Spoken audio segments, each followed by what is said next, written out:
तो अगर हम बात करें भारतीय वाद्यों की, तो भारत में विभिन्न प्रकार के वाद्यों का प्रयोग प्राचीन काल से ही होता चला आ रहा है।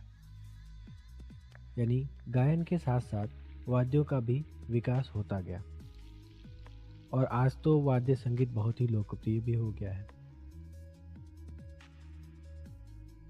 तो अध्ययन और सरलता के लिए समस्त वाद्यों को विद्वानों ने कुछ वर्गों में विभाजित किया।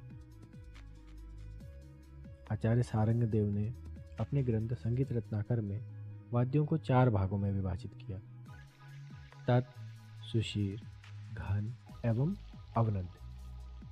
आइए इन सभी वाद्यों के बारे में हम विस्तार से जानते हैं।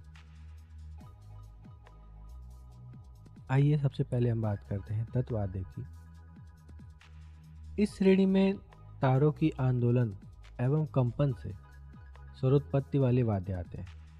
यानी तारों के कंपन द्वारा जो ध्वनि उत्पन्न होती है, उस तरह के वाद्य यहाँ पर लिए गए हैं, जो मुख्यतः मिजराब यानी तार की बनी एक विशेष प्रकार की अंगूठी, जिसे तर्जनी यानी इंडेक्स फिंगर में पहनकर तार पर आघात किया जाता है, इसके द्वारा बजाया जाता है।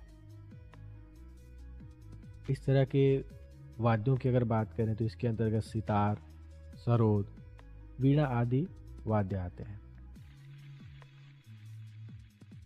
इसी श्रेणी में वे वाद्य भी आते हैं जिनमें स्वरोत्पत्ति घर्षण द्वारा होती है, यानी गज के द्वारा होती है, जैसे वायलिन, इसराज, सारंगी इत्यादि।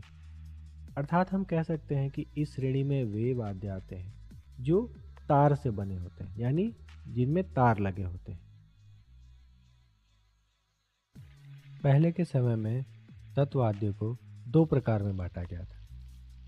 पहला तत् एवं दूसरा वितत।